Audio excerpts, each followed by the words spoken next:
Hi! Today I'm going to be showing you how to make a blueberry cobbler recipe that is 100% paleo and grain-free and refined sugar-free. And we're going to start by making the filling that's going to go into it. And the filling is really going to be very simple. It's a lot of fresh blueberries and a little bit of sweetness that's going to tie it together. So I have a 1/4 cup of maple syrup here, and we're going to add 1 tablespoon of vanilla extract, and I have 1 teaspoon of lemon zest, and I have 1 tablespoon of fresh lemon juice, and this is going to give it a really nice citrus flavor. And we're going to go ahead and add in some spices. I have 1 teaspoon of cinnamon, and I have 1/2 teaspoon of sea salt, and we're going to go ahead and just start by whisking this together. And you don't need to overly combine it just yet. And what we're going to do is we're going to add in a tablespoon of cassava flour. And what this is going to do is this is going to thicken it a little bit, and we're going to go ahead and put this mixture on our fresh blueberries. And again, that citrus is just going to come through so nicely on it. So once we have this combined, we'll just go ahead and whisk that one more time here, and it should be ready. And now the fun part, our blueberries. So I have 4 cups of fresh blueberries here, and we're going to go ahead and pour this mixture that we whisked all over our blueberries. And then we're just going to use a rubber spatula to make sure that they're fully combined and coated in the mixture. And this is all it's going to take for our filling, and it's very simple, and it's really going to come together once it bakes. So once this is fully coated, case a couple more spoonfuls here, mixing here, and it is ready to go. I have my baking dish ready. So this is an 8x8 ceramic baking dish, and I've gone ahead and greased it with some grass-fed butter. You can also use coconut oil if you're completely dairy-free. And we're just going to go ahead and pour our blueberry mixture on in there.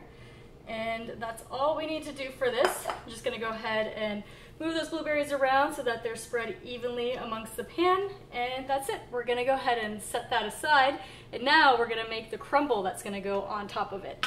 And to do that, it's very simple. I have 1 cup of cassava flour, so we're using that in order to make this grain-free, and we're going to go ahead and add in a 1/4 cup of maple sugar, and I have 1 teaspoon of cinnamon, I have 1/2 teaspoon of sea salt, and I have 1/4 teaspoon of baking powder. And we're going to go ahead and use a whisk just to combine our dry ingredients, make sure that those are fully combined. And now we're going to add in a tablespoon of vanilla extract. And here is the fun part. We're going to be using grass-fed butter for this, but again, if you're dairy-free, you can use shortening. You can also use coconut oil. And so this is 8 tablespoons, 1/2 cup of grated butter, and I like to use a fork for this part, but we're just going to go ahead and get this combined. And this takes a little bit of work. You're going to want to really kind of massage this in there. You can also use a food processor. Just be really careful not to over mix, because this can easily turn into a dough, which you don't want to do.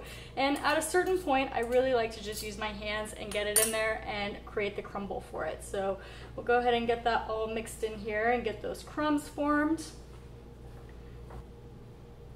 Okay, and once you have the texture that really resembles a crumble texture, now we can go ahead and start to put that on top of our blueberry filling that we've made. And for this, you can either use a spoon and you can just spoon it over. You can also use your hands to go ahead and just pour it on top as well. And our crumble is going to be ready to go into the oven. And our cobbler is now out of the oven, and I baked it at 350 degrees for about 45 minutes until the top of the crumble gets nice and golden brown.